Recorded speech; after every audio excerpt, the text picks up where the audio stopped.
Good morning दोस्तों, आप लोग कैसे हैं? तो फिर से स्वागत है आप लोगों का पसंदीदा YouTube channel Balram creative class में।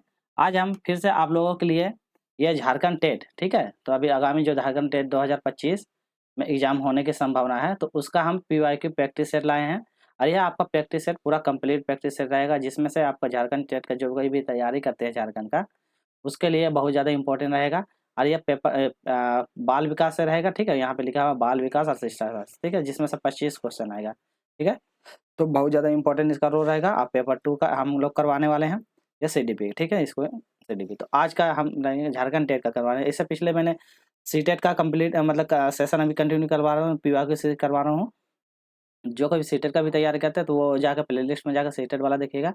2016 से लेकर 18, 19, 20 से लेकर पूरा 24 का कंप्लीट दिसंबर तक, लास्ट दिसंबर 24 का जितना भी आया क्वेश्चन है सारा कंप्लीट करवा दूंगा, ताकि आपको एग्जाम में वो कंप्लीट हो। तो ये झारखंड का टेट का पीवाईक्यू सीरीज रहेगा, जिसमें से आप इसके माध्यम से पूरा झारखंड टेट का पूरा कंप्लीट तैयारी कर पाएंगे। चलिए, तो ज़्यादा लेट नहीं करते, स्टार्ट करते हैं। आपका पहला प्रश्न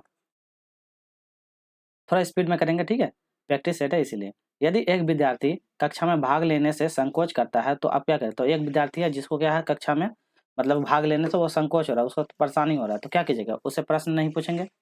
जिन प्रश्नों को उत्तर वह दे सकता है, केवल उन्हीं प्रश्नों को पूछेंगे। उन प्रश्नों को नहीं पूछेंगे जिसका उत्तर उसके समाज से बाहर है, जिसके कारण वह कक्षा से उपहास का पात्र बन सकता है। और चौथा है कि उससे केवल वही तभी प्रश्न पूछेंगे जब उसके लिए उत्तर देने के लिए उत्साहित हो। तो हम क्या करेंगे ऐसे विद्यार्थी के लिए? हम क्या कर सकते हैं? तो इस तरह का विद्यार्थी जब रहेगा तो हम क्या करेंगे उसके लिए, बताइए आप लोग? तो क्या करेंगे उसके लिए? हम यही बात करेंगे कि उससे केवल तभी तभी प्रश्न पूछेंगे जब उस उत्तर को देने के लिए क्या करें, प्रोत्साहित हो, तो मतलब उत्सुक हो। तो उससे हम इस टाइप का नेगेटिव, जैसे सिर्फ उससे प्रश्न नहीं पूछेंगे, ये भी नहीं करना है, नहीं तो प्रश्न नहीं पूछेंगे तो वो तो भटक जाएगा। सिर्फ केवल उन्हीं प्रश्न, देखिए केवल जहाँ जब भी रहेगा ना, केवल उन्हीं प्रश्नों को पूछेंगे, तो ये भी नहीं करना है। और क्या करना है? उसी प्रश्न को बाहर करने के लिए उन्हें उपहास का पात्र बन सकता है, तो ऐसा कुछ नहीं है। उपहास का पात्र बनता है ऐसा नहीं करना। तो इसका सही आंसर ऑप्शन नंबर डी हो जाएगा, ठीक है? चलिए, क्वेश्चन नंबर 2 की ओर बढ़ते हैं। क्वेश्चन नंबर 2 बोलता है, निम्न में से कौन से शिक्षण अधिगम का स्तर नहीं है? तो बताना कौन सा शिक्षण अधिगम का स्तर नहीं है। पहला ऑप्शन विभेदीकरण स्तर, स्मृति स्तर, चिंतनशील स्तर, समझ स्तर। तो बताइए कौन सा अधिगम का स्तर नहीं है? आप लोग बनाने की कोशिश कीजिए, फिर हम आपको पूरा कंप्लीट आंसर सारा हम लोग करेंगे, डिटेल में करेंगे, जिसमें से आंसर लगेगा उसका आंसर करवाएंगे और फिर आगे बढ़ते चलेंगे, ठीक है? चलिए, तो इसका सही है विभेदीकरण। देखिए कभी भी बच्चों को हम विभेदीकरण नहीं कर सकते, कभी उसको अलग अलगाव करके उसको नहीं कर सकते। हमेशा उसको कंटिन्यू साथ में ही बच्चों को शिक्षण देंगे, क्योंकि ये बेस्ट होता है, ठीक है? तो विभेदीकरण हम बच्चों को नहीं, इसमें बोलता नहीं करना है, तो बच्चों को विभेदीकरण नहीं करेंगे, ये नेगेटिव चीज़ होता है, तो इसको काट देना। देखिए स्मृति स्तर पे कर सकते हैं, चिंतनशील करते हैं, क्रिएटिविटी समझ पर स्तर पे करते हैं, तो ये सब हम कर सकते हैं, ठीक है? चलिए क्वेश्चन नंबर 3 की ओर बढ़ते हैं। चरित्र का विकास होता है, तो बच्चों का चरित्र का विकास किस कारण होता है? इच्छा शक्ति के द्वारा होता है, बर्ताव एवं व्यवहार के द्वारा होता है, नैतिकता के द्वारा होता है, उपयुक्त के द्वारा? बताइए। चलिए, तो बच्चों का चरित्र का विकास कैसे होता है? ये सभी के कारण होता है। इच्छा शक्ति होना चाहिए बच्चों, व्यक्ति में यदि इच्छा शक्ति नहीं होगा तो वो तो उसके लिए पढ़ने के लिए एक्टिव ही नहीं होगा, ठीक है? अगला हम क्या कर सकते हैं? बच्चों को बर्ताव और व्यवहार को भी कर सकते हैं। बच्चों को बर्ताव और व्यवहार कैसा है उस हिसाब से, क्योंकि बच्चे यदि पढ़ाई के प्रति उसका व्यवहार अच्छा नहीं रहेगा तो वो पढ़ाई पे नहीं ध्यान देगा।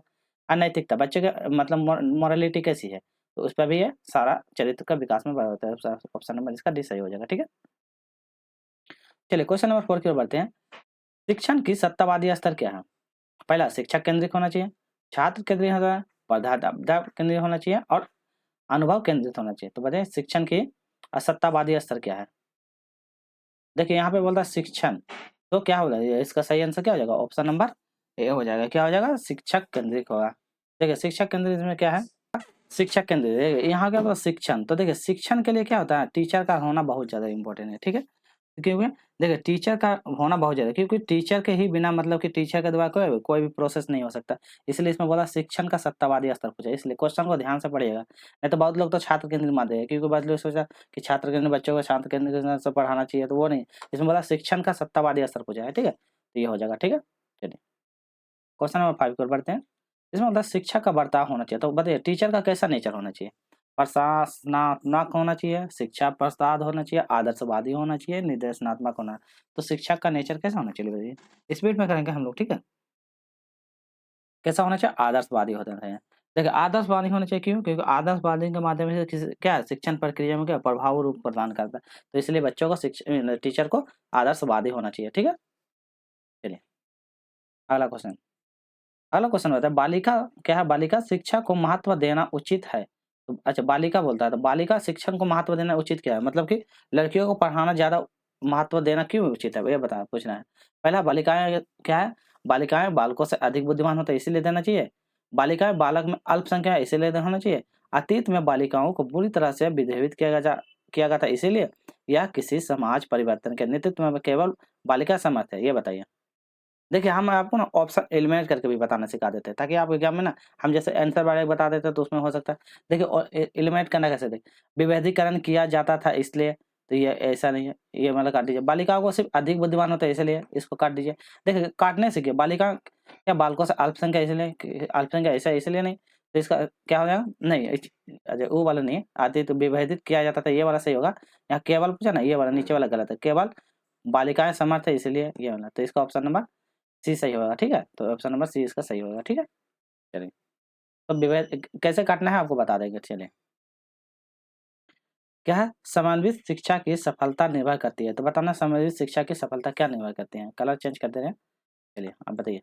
पहला ऑप्शन समुदाय के समाज पर, पाठ्य पुस्तक की उत्कृष्टता पर, शिक्षण अधिगम वस्तु की गुणवत्ता पर और शिक्षण के अभिव्यक्ति के परिमाण पर। तो बताइए समन्वित शिक्षा की सफलता क्या निर्भर करती है।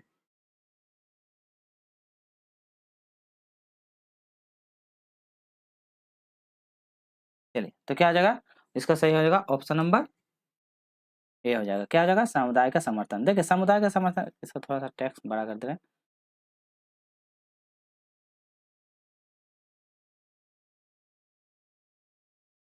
चलिए तो क्या होता है सामूहिक क्या होता है ना, सफलता समुदाय से मिलने वाले समाज पर निर्भर करता है क्योंकि यह क्या होता है, सकारात्मक होता है और अध्यापक में अभिवृत्ति में परिवर्तन लाने के सक्षम होता था, इसलिए सकारात्मक होता है और अभिवृत्ति लाने में ये परिवर्तन होता है, इसलिए ऑप्शन नंबर ए हो जाएगा, ठीक है सही जवाब। चलिए क्वेश्चन नंबर 8 देखते हैं। अधिगम से संबंधित किसी विद्यार्थी की समस्या का सबसे अच्छा उपचार हो सकता है। तो ये जैसे लर्निंग डिसेबिलिटी है, बच्चा क्या कहता है पढ़ने में उसको प्रॉब्लम हो रहा है, ठीक है। तो उसके लिए क्या कहता है, टीचर के द्वारा किसी भी विद्यार्थी की समस्या का सबसे अच्छा उपचार क्या हो सकता है। पहला है कठोर परिश्रम का सुझाव के माध्यम से, ऑप्शन में है क्या है ग्रंथालय में निरीक्षित अध्ययन से, निजी शिक्षण का सुझाव से या निदात्मक शिक्षण से। तो बताइए कि बच्चों को किस प्रकार समस्याओं का अच्छा होता है। तो हो जाएगा इसका ऑप्शन नंबर डी। क्या होता है निदानात्मक शिक्षण। देखिए बच्चों में दो प्रकार का शिक्षण, एक होगा निदात्मक, एक होगा उपचारात्मक। देखिए निदात्मक क्या होता है, जैसे कि अब ये क्लासरूम है, थोड़ा सा डिटेल बता दें। जब क्लासरूम होता है, क्लासरूम में पढ़ाने के समय टीचर को जब पता चलता है कि इस बच्चे में क्या है कमियां हैं, तो ये मान लो बच्चा है, इस बच्चे को पता चलता है कि ये क्या है ना लिखने में डिसलेक्सिया है, पढ़ने में उसको परेशानी हो रहा है, तो पढ़ने में जब परेशानी हो रहा है तो क्या करता है टीचर उसको देखेगा, निदान करेगा, उसको क्या निदान करने के लिए कोशिश करेगा, ठीक है। जब उस समस्या को कोशिश करेगा, उसका जब पता चल जाता है कारण, तो उसको बोलते हैं निरात्मक शिक्षण, ठीक है। जब कारण का पता चलता है तो निरात्मक शिक्षण। जब उस कारण को पता चल के फिर इसका कहता है, मतलब कि कोई मनोवैज्ञानिक के पास ले जाता है और उसको क्या कहता है मतलब कि उसको निदान कैसे करके उसको उपाय किया जाता है, निदान से मतलब कि उसको मुक्ति कराने के लिए, तो उसका क्या कहता है निरीक्षण किया जाता है, तो उसको बोलते हैं उपचारात्मक। तो अगला हो जाएगा उपचारात्मक, ठीक है। तो ये याद रखिए उपचारात्मक, जब निदान मतलब हो जाएगा और उसको जब पूरी तरह से वो ठीक हो जाता है तो उसको बोलते हैं उपचारात्मक शिक्षण, ठीक है याद रखिएगा। एक शिक्षक विद्यार्थियों को अनुप्रेरित कर सकता है, तो विद्यार्थी को अनुप्रेरित करेगा, ठीक है। किस में, पुरस्कार देकर, सही मार्गदर्शन कराकर, उदाहरण देकर या कक्षा में भाषण देकर। तो बच्चे बताइए मतलब अनुप्रेरित कैसे कर सकता है। चलिए तो देखते हैं इसका सही आंसर ऑप्शन नंबर ए। क्या आ जाएगा इसका ऑप्शन नंबर ए, ठीक है। पुरस्कार देकर, देखिए यहाँ पे क्या है, कक्षा में भाषण देकर नहीं कर सकता, उदाहरण देकर नहीं, हम भाई मार्गदर्शन दे। क्या बोलता है, शिक्षक विद्यार्थियों को अनुमोदित कर सकता है। अनुमोदित मतलब क्या है, अनुप्रेरित कर सकता है। अनुप्रेरित मतलब क्या होता है, इंग्लिश में क्या बोलते हैं रीफोर्समेंट, ठीक है। इसको बोलते हैं रीफोर्समेंट, मतलब पुनर्बल प्रदान करके, अर्थात प्रशंसा करके भी, ठीक है। बच्चों को इस तरह करके वस्तु पुनर्बल के समाहित होते हैं और शब्द प्रशंसा अथवा पुरस्कार केवल पुरस्कार प्रेरणा संबंध प्रसंगित नहीं है, तो इसलिए पुरस्कार के स्थान पर प्रशंसा शब्द का प्रयोग किया जाता है और यह चरित है, ठीक है। तो इसलिए बच्चों को पुरस्कार देके ये कर सकता है, ठीक है। अगला क्वेश्चन कर लेते हैं, क्वेश्चन नंबर 10। इसमें कहता है यदि कोई विद्यार्थी आपका सम्मान नहीं करता है, तो मान लो कोई विद्यार्थी, आप टीचर हैं और स्टूडेंट आपका सम्मान रिस्पेक्ट नहीं करता, तो आप क्या करेंगे। उसे आप उपेक्षा करेंगे, ठीक है, परीक्षा में कम अंक देंगे, उसके अभिभावक से बात करेंगे, उसे डांटेंगे। चलिए बताइए तो क्या करेंगे उसके, तो इसको क्या करेंगे हम लोग उसकी करेंगे अपेक्षा, क्या करेंगे उसकी अपेक्षा करेंगे, ठीक है। देखिए उसे डांटेंगे नहीं, ये नेगेटिव होता है। उसके अभिभावक से बात करेंगे, ये भी नहीं। उसके परीक्षा में कम अंक देंगे, ये भी नहीं। तो ये सब देखिए नेगेटिव नेगेटिव काट दीजिए, उसके बाद पॉजिटिव की तरफ चलते हैं, ठीक है। आप देखते हैं क्या है उपेक्षा क्या होता है, ठीक है। उसके बारे में चलते हैं। उपेक्षा क्या होता है? उपेक्षा क्या होता है? इसमें होता है सभी स्तर के दिया जाता है, ताकि उसमें क्या होता है बच्चों में उपेक्षा करना चाहिए, जिससे कि उसकी क्या कहता है उसकी चलिए। तो उपेक्षा मतलब वही होता है कि बच्चों को हम जितना ज़्यादा हो सके हम उसको क्या कहते हैं अच्छा मतलब प्रोवाइड कराने की कोशिश करें, उसके प्रति हम अच्छा अपना ये सम्मान दिखाएं। तो बच्चों के मतलब उसको हम अपनी तरफ से मतलब अच्छा जितना बेस्ट हो जाए तो वो अपने तरफ से वो ओके हो जाएगा, ठीक है। तो ऐसा करेंगे, ठीक है। चलिए क्वेश्चन नंबर 11 पढ़ते हैं। मानवीय मूल्यों जो प्रवृत्ति में सार्वत्रिक के विकास का अर्थ है। तो मानवीय मूल्यों के प्रकृति में सार्वत्रिक के विकास का अर्थ है क्या है? मानवतावाद, अंगीकरण, अनुकरण या अभिव्यक्ति? चलिए बताइए आप लोग। कुछ-कुछ देखिए मैंने यानी से भी क्वेश्चन आएगा, ठीक है? तो ये सब याद रखिएगा। क्या है? इसका आंसर ऑप्शन नंबर डी हो जाएगा। क्या है? अभिव्यक्ति, ठीक है? अभिव्यक्ति, ठीक है? चलिए। तो ये क्या है मानवीय मूल्य जो प्रवृत्ति है, तो यह होता है व्यक्ति का नेचर, व्यवहार, उसके बारे में बताता है, ठीक है? तो इसका सही आंसर अभिव्यक्ति हो जाएगा, ठीक? चलिए। Question number 12। अपने विद्यार्थी को समझाने के लिए एक शिक्षक को अच्छा जानकार होना चाहिए। तो मान लिया अपने विद्यार्थी को समझाने के लिए शिक्षक को अच्छा जानकार होना चाहिए। पहला है बालक मनोवैज्ञानिक का होना चाहिए, बच्चों को समझाने की प्रवृत्ति का होना चाहिए, वस्तु विषय के प्रति विद्यार्थी के मत के या उपयुक्त सभी। चलिए तो इसका सही आंसर हम लोग देखते हैं, आगे बढ़ते हैं। Option number D. तो क्या हो जाएगा बच्चों को सब प्रकार का हो जाएगा, बाल वैज्ञानिक का भी थोड़ा होना चाहिए, बच्चों के समझ की प्रवृत्ति भी होना चाहिए और विषय वस्तु के प्रति मत होना चाहिए। तो ये सब हो जाएगा, ठीक है। और ये पीवाईक्यू बहुत ज़्यादा इंपॉर्टेंट आप लोगों के एग्जाम के लिए, ठीक है। निम्नलिखित में से किस स्तर के बच्चों को अपने समकक्षी वर्ग के सक्रिय सदस्य बनाते हैं? तो बताना है कौन सा स्तर के बच्चे जो है अपने ही ग्रुप के मतलब क्या फ्रेंड सर्किल बना लेते हैं, मतलब ग्रुप मतलब ये क्या होता है लीडर बनाने की एबिलिटी आ जाता है वो, ठीक है। किशोरावस्था में, वयस्क अवस्था में, प्राक बाल्यावस्था में या बाल्यावस्था में। तो किस अवस्था में ये आता है? किशोरावस्था में। तो उसका सही आंसर ऑप्शन नंबर है, ठीक है। किशोरावस्था कितना होता है? 12 से लेकर 18 वर्ष की अवस्था, तो ये याद रखिएगा, ठीक है। क्वेश्चन नंबर 14 कर लेते हैं। मनोचित्रण का संदर्भ। तो मनोचित्रण का क्या संदर्भ है? पहला अत्र गाहा को बढ़ाने की एक तकनीक है, जोखिम भरे कार्य के लिए कर्म योजना है, मन का चित्र खींचना है और मन के प्रकार का अन्वेषण है। चलिए बताइए आप लोग, फिर उसका हम आगे की ओर बढ़ेंगे। चलिए तो इसका सही आंसर क्या हो जाएगा? देखिए जोखिम भरे तो इसमें क्या बोलता है मनोचित्रण का संदर्भ है। देखिए आप ऐसे भी काटने की कोशिश करिए, जोखिम भरे कार्य योजना नहीं देंगे, मन में चित्र खींचना हो सकता है, अर्थग्रहण बढ़ाने की एक तकनीक है। तो इस समय आप देखिए मन से है तो ऑप्शन मन में जाइएगा, ठीक है। तो मन के प्रकार के अन्वेषण, तो इसका सही हो जाएगा ऑप्शन नंबर डी, मन के प्रकार के अन्वेषण, ठीक। तो इस तरह करके भी आप लोग जा सकते हैं, ठीक है। चलिए क्वेश्चन नंबर हम 15 की ओर बढ़ते हैं। प्रतिभाशाली होने का संकेत निम्नलिखित में से कौन सा सही नहीं है? तो बताना प्रतिभाशाली होने का संकेत कौन सही नहीं है? विचारों में सृजनात्मकता, दूसरे के साथ लड़ना, अभिव्यक्ति की क्या है अनुठापन, कुतूहल। तो बताइए प्रतिभाशाली होने का संकेत कौन सा नहीं पूछा है? तो प्रतिभाशाली बच्चे का कौन सा नहीं हो सकता हुआ? नेगेटिव पूछा है तो आपने नेगेटिव को चलिए। देखिए विचारों का सृजनात्मक ये तो होता है, पर इसमें बोला नहीं पूछा है। दूसरे लड़ना हटा दें, अभिव्यक्ति के अनुसार ये भी होता है। जो मतलब बोला है ना तो वो सब होता है, देखिए ये सब होता है, ये भी होता है, कुतूहल ये भी होता है, बट दूसरे का साथ लड़ना ये प्रतिभाशाली बच्चे का लक्षण नहीं है। तो ऑप्शन नंबर बी। देखिए पॉजिटिव पॉजिटिव हटा दिया, उसको नेगेटिव वाला काट दीजिए, ऐसा भी कर सकते हैं।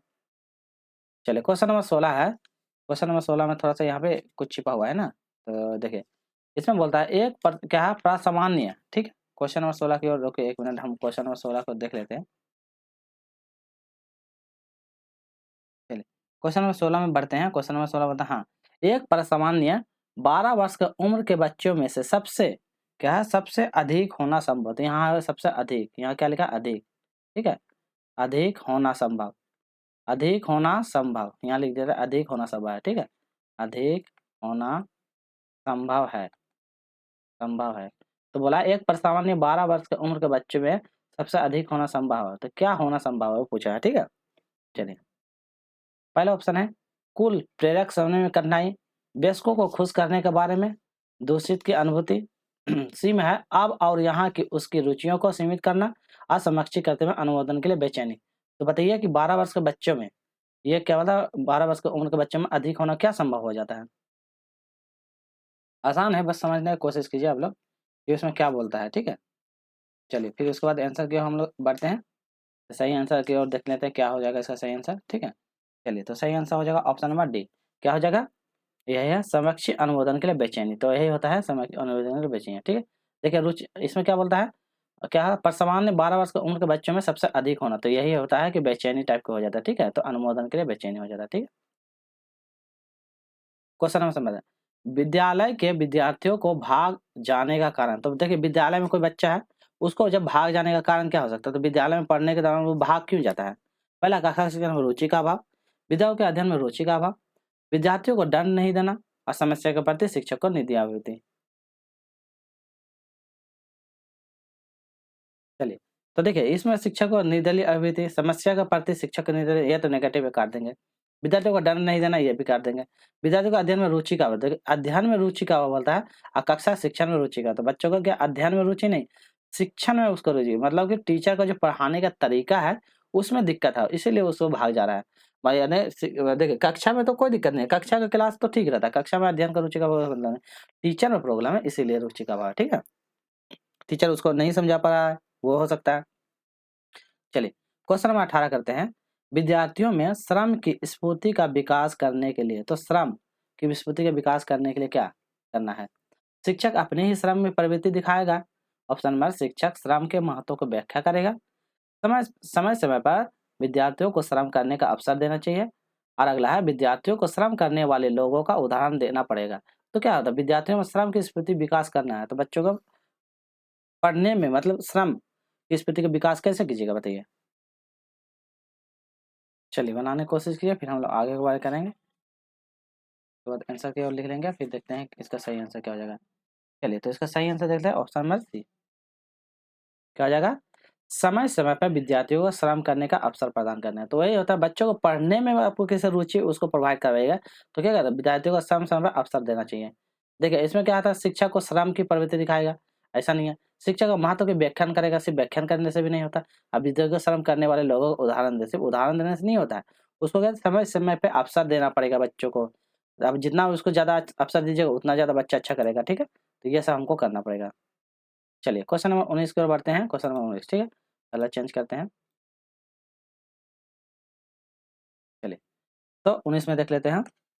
अगला क्या बोलता है? बाल विकास की परिभाषा का अध्ययन का क्षेत्र है। तो बाल विकास का परिभाषा क्या अध्ययन का क्षेत्र है आपको बताना है। चलिए पहला है मानवीय सामर्थ्यों में परिवर्तन का परीक्षण करना, जीवन की अवधियों के दौरान व्यवहार एवं व्याख्या ढूंढना, यह बच्चों की वयस्कता तथा वरिष्ठों और नागरिक के साथ तुलना करना और किसी बच्चों के संज्ञानात्मक सामाजिक तथा दूसरा सामाजिक को क्रमित विकास के लिए उदाहरण उत्तरदायी देना। चलिए बताइए। तो बाल विकास का परिभाषा का अध्ययन का क्षेत्र है, तो इसका सही क्या हो जाएगा? ऑप्शन नंबर डी हो जाएगा सही आंसर, ऑप्शन नंबर डी। देखिए ऑप्शन नंबर डी में क्यों सही होगा आपको बताते हैं थोड़ा इसको टेक्स्ट को थोड़ा बड़ा करने दीजिए। चलिए देखिए संज्ञानात्मक विकास जब भी बोला है तो जीन पियाजे का आ जाएगा, सामाजिक आ जाएगा उसका लेव का विकास के लिए उत्तरदायी होता है। तो संज्ञानात्मक जीन पियाजे 4 अवस्था एसपीसीएफ, प्री अवस्था, पोस्ट अवस्था, फॉर्मल और इनफॉर्मल, मूर्त अवस्था, अमूर्त अवस्था, ये सब अवस्था जिसमें से संज्ञानात्मक विकास जीन पियाजे और सामाजिक संस्कृति के साथ बच्चा घुल मिलकर जो करता है पीयर लर्निंग ग्रुपिंग, ठीक है? बच्चों पार्टिसिपेट करके सकता है, ग्रुपिंग करके सीखता है। तो ये सब जो होता है वो लेव वाइज इसके बताया था, ठीक है? तो ये सब वो बताया, तो ये सब याद करते बच्चों का वही बोला कि विकास की परिभाषा में अध्ययन का कौन सा क्षेत्र है, तो ये क्षेत्र है, ठीक है? चलिए क्वेश्चन नंबर 20 देख लेते हैं। प्राथमिक शिक्षक के लिए बाल मनोवैज्ञानिक ज्ञान का आवश्यक होता है। तो प्राथमिक स्तर के शिक्षा के लिए बाल मनोविज्ञान आवश्यक है, क्यों आवश्यक है बताइए? पहला ऑप्शन है यह बच्चों को अनुशासित बनने में सहायता करता है इसलिए, परीक्षा के परिणाम में उन्नति होता है इसलिए, या बच्चों के अभिप्रेरित करने के लिए सुविधाजनक तरीका बनाता है इसलिए, या बच्चों के व्यवहार को समझाने में शिक्षक की सहायता करता है इसलिए। तो प्राथमिक शिक्षा स्तर के बाल मनोवैज्ञानिक का ज्ञान आवश्यक क्यों है बताइए? चलिए तो फिर बढ़ते हैं आगे आंसर की ओर, तो देखते हैं आंसर क्या हो जाएगा। तो इसका सही आंसर क्या है? Option number D. क्या बोलेगा ऑप्शन नंबर डी, या बच्चों के व्यवहार को समझने में शिक्षक में सहायता करता है। क्या करता है, व्यवहार को बढ़ने और समझने में शिक्षक को सहायता करता है। तो इसका सही ऑप्शन नंबर डी, ठीक है। ये सब आवश्यक है। सिर्फ परीक्षा में उन्नति होता है इसीलिए नहीं करना है, ठीक है। तो ये सब नेगेटिव है, ये सब ये नहीं करना है। चलिए 21 में पढ़ लेते हैं हम लोग। विद्यार्थियों में अवांछित व्यवहार को किंचित परिवर्तन में सबसे प्रभावी पद्धति के अंदर, तो अवांछित व्यवहार, जो अवांछित व्यवहार है उसको क्या कर रहा है, परिवर्तन, किंचित व्यवहार में परिवर्तन करने का सबसे प्रभावी तरीका कौन सा है? विद्यार्थी को दंड देना, अभिभावकों को ध्यान ध्यान में इसे लाना, अवांछित व्यवहार को कारण ढूंढने एवं उपचार एवं परिवर्तन करना, इसकी अपेक्षा करना। चलिए बताइए, ये तो आसान है। तो अवांछित देखिए, दंड नहीं दे सकते हैं, गलत है, हो जाएगा। इसकी अपेक्षा भी नहीं करना बच्चों को, मतलब कि निंदा नहीं करना। अभिभावकों को ध्यान में इसे लगाना, तो अभिभावकों को नहीं करना, हम खुद से करेंगे। तो उनके क्या करेंगे, उसकी अवांछित व्यवहार के कारण ढूंढेंगे और उपचार करेंगे। अभी जस्ट बताए थे, पहले कारण ढूंढेंगे फिर उपचार करेंगे, निदान करेंगे फिर उपचार करेंगे, ठीक है। चलिए अगला क्वेश्चन, क्वेश्चन नंबर 22। आपको शिक्षक दिवस पर कुछ विद्यार्थियों ने एक बधाई पत्र भेजा, ठीक है। आप क्या करेंगे, तो शिक्षक दिवस होता है तो हम लोग क्या करते हैं, टीचर को गिफ्ट देते हैं, लेटर लिख के देते हैं। तो आप क्या कीजिएगा, मतलब कि आप टीचर हैं तो आप क्या कीजिएगा, स्टूडेंट के लिए कुछ नहीं करेंगे, उसे धन्यवाद देंगे, उसे पैसे की बर्बादी नहीं करने के लिए बोलेंगे और उसे बदले शुभना उसका उन्हें बदले में शुभकामनाएं देंगे। तो क्या कीजिएगा, देख कुछ तो करना नहीं है, ये गलत हो जाएगा। क्या उन्हें शुभकामनाएं हो सकता है, उसे पैसे को बर्बादी के लिए नहीं बोलेंगे, ऐसा बात नहीं, ये हमेशा तो नहीं कर रहा, एक दिन दे रहा है तो वो तो अपना प्यार से दे रहा है। उन्हें बदले में शुभकामनाएं देंगे, सिर्फ शुभकामनाएं नहीं देंगे, हम उसको क्या करेंगे, धन्यवाद देंगे, ताकि बच्चों क्या कहते हैं, मेरे प्रति उसके अप्रिशिएट हो, बच्चों को लगेगा हाँ चलो हमको अच्छा लग रहा है। तो इस तरह से बच्चों को हमेशा क्या करना है, उसको पॉजिटिव माइंड में रखना है। चलिए, जब एक विद्यार्थी असफल होता है तो समझा जाता है, तो मान लो विद्यार्थी फेल हो रहा है तो क्या समझा जाएगा, पद्धति असफल है, ऑप्शन शिक्षक असफल है, पाठ्य पुस्तिका असफल है, या यह व्यक्तित्व असफल है। क्या असफल बताइए, जब विद्यार्थी फेल हो जा रहा है तो क्या करेंगे, तो इसका आंसर क्या आ जाएगा, यह व्यक्तित्व असफलता है। क्या होगा, यह व्यक्तित्व असफलता है। देखिए पहला पद्धति असफल नहीं होगा, शिक्षक असफल नहीं हो सकता, पाठ्य पुस्तक असफल नहीं हो सकता, तो क्या है, जब विद्यार्थी असफल हो रहा था क्या, उसका व्यक्तित्व, पढ़ाने का तरीका, वहाँ का माहौल, वहाँ का पद्धति, वहाँ का शिक्षण प्रक्रिया, तो ये उसका व्यक्तित्व निर्धारित करता है। तो उसका व्यक्तित्व, इसीलिए क्या होता है, टीचर को आइडियल होना चाहिए, तो बढ़िया पहनावा, बढ़िया तरीके से होना चाहिए, ठीक है। चलिए, किसी विद्यार्थियों की सबसे महत्वपूर्ण विशेषता है, तो किसी विद्यार्थी की सबसे महत्वपूर्ण विशेषता क्या हो सकती है, उत्तरदायित्व की अनुभूति होना चाहिए, ईमानदारी होना चाहिए, सहभागिता होना चाहिए, या आज्ञाकारिता। तो किसी विद्यार्थी की सबसे महत्वपूर्ण भूमिका क्या हो सकती है, तो क्या है ना, विद्यार्थी को आज्ञाकारिता होना चाहिए, तो आज्ञा का पालन करने वाला विद्यार्थी होना चाहिए, सबसे महत्वपूर्ण भूमिका, ठीक है। देखिए आपका एग्जाम में 25 क्वेश्चन आएगा, ठीक है, पर हम आपको 30 क्वेश्चन करवाएंगे ताकि एक्स्ट्रा क्वेश्चन आप लोग को रहेगा, ठीक है। और एग्जाम में 25 क्वेश्चन आएगा। आप किसी कक्षा में पाठ पढ़ाते हैं और एक विद्यार्थी विषय से असंबद्ध एक प्रश्न पूछता है, तो आप क्या करेंगे, मान लीजिए जैसे आप पढ़ा रहे हैं, पढ़ाने के दौरान कोई क्या होता है ना, कोई बच्चा क्या कहता है, सर ये वाला क्वेश्चन बता दीजिए, सर इस टॉपिक का। तो क्या कहता है, वो टॉपिक से अलग टॉपिक, मैथ का क्वेश्चन पूछ दिया या कोई अलग साइंस का क्वेश्चन पूछ दिया, आप हिंदी पढ़ा रहे हैं तो अलग क्वेश्चन। तो आप उसको क्या कीजिएगा, उसे असंबद्ध प्रश्न पूछने की अनुमति देंगे, उसे असंबद्ध प्रश्न पूछने की अनुमति नहीं देंगे, उसे गैर अनुशासित समस्या का दंडित करेंगे, या कक्षा के बाद में प्रश्न उत्तर देंगे। क्या कीजिएगा बताइए। तो ऐसे जब बच्चा करेगा तो हम क्या करेंगे उसको, देखिए पहले नेगेटिव काटिए, क्या करेंगे, उसे असंबद्ध प्रश्न पूछने की अनुमति देंगे, ऐसा भी नहीं सकता है, क्योंकि यदि हम उसको अनुमति दे देते हैं तो क्या होगा, और सब बच्चा जो है वो तो भटक जाएगा, उसका प्रॉब्लम है, बट वो सारा बच्चे का प्रॉब्लम नहीं है, जिसमें उन लोग को दिक्कत हो सकता है। तो ऐसा नहीं करना है, उसे हम पूछने की अनुमति नहीं देंगे, ऐसा भी नहीं कि उसको रोक देंगे, रोकने से क्या होता है, बच्चों की इच्छा शक्ति डाउन हो जाएगी, जिसमें वो पढ़ाई में ध्यान नहीं दे पाएगा। उसे गैर अनुशासन समझ कर दंडित करना, दंडित तो कभी करना ही नहीं है। हम उसे कहेंगे कक्षा का अच्छा ठीक है, ऐसा प्रश्न है, ठीक है, समाप्त होने दो क्लास, उसके बाद हम तुमको बाद में बताएंगे। तो इस तरह का हमको उसको कर सकते हैं, ठीक है। चलिए क्वेश्चन नंबर 26 करते हैं। क्वेश्चन नंबर 26 में क्या बोलता है, चलिए तो क्वेश्चन नंबर 26 में देख लेते हैं। बुनियादी स्तर पर मातृभाषा में शिक्षण देना बेहतर क्यों, तो बुनियादी स्तर पर, ठीक है, तो बच्चों को मातृभाषा में शिक्षा देना क्यों आवश्यक है, बच्चों में आत्मविश्वास का विकास होता है इसीलिए, अधिगम को सरल बनाएगा इसीलिए, बौद्धिक विकास में सहायता करेगा इसीलिए, या प्राकृतिक वातावरण में बच्चों को सीखने में सहायता करेगा इसीलिए। तो बुनियादी स्तर पर मातृभाषा में शिक्षा क्यों देना चाहिए बताइए, क्यों देंगे हम लोग, क्यों देंगे, क्योंकि देखिए विश्वास, आत्मविश्वास को बढ़ाएगा इसलिए, ऐसा भी नहीं है। अधिगम को सरल बनाएगा इसलिए, सिर्फ सरल बनाएगा ऐसा ही नहीं करना है। बौद्धिक विकास में सहायता करेगा इसलिए, सिर्फ बौद्धिक विकास नहीं करेगा, उसका क्या करेगा, बच्चों को प्राकृतिक वातावरण में बच्चों को सीखने में सहायता करेगा। देखिए नेगेटिव नहीं है, ये सभी पॉजिटिव है, बट हमको पॉजिटिव बेस्ट क्वेश्चन आंसर लिखाना है, इसलिए काट रहे हैं, ठीक है। ऐसा नहीं कि वो नेगेटिव, वो भी अच्छा है, बट उसमें हमको बेस्ट लिखाना है ना, चलिए क्वेश्चन नंबर 27, श्याम पाठ पर लिखते समय सबसे महत्वपूर्ण क्या होगा? तो श्याम पाठ में आप लिख रहे हैं ब्लैक बोर्ड में, अब ब्लैक बोर्ड में लिखिएगा तो क्या होना चाहिए? अच्छी लिखावट होनी चाहिए, लेखन स्पष्ट होना चाहिए, बड़े अक्षर में लिखना चाहिए या छोटे अक्षर में लिखना है? बताइए क्या होना चाहिए? तो क्या होना चाहिए? लेखन स्पष्ट होना, स्पष्ट लिखना होना चाहिए। देखिए अच्छी लिखावट सिर्फ होने से नहीं होगा, बड़े अक्षर में लिख देने से नहीं होगा, छोटा अक्षर भी तो लिखना नहीं है। तो क्या होगा? लेखन स्पष्ट, लिखने का जो तरीका स्पष्ट तरीका से होना चाहिए कि बच्चा उसको अच्छी तरह से समझ सकें। चलिए क्वेश्चन नंबर 28 और 2 क्वेश्चन है। आपकी कक्षा में एक छात्र देर से आता है, तो देर से जो आता है, तो देर से जब आता है तो आप क्या कीजिएगा? उसके अभिभावक को सूचित करेंगे, उसे दंड देंगे, कारण जानने की चेष्टा करेंगे, उस पर कोई ध्यान नहीं देंगे। तो जब बच्चा देर से आता है तो क्या कीजिएगा? नेगेटिव पहले काटिए।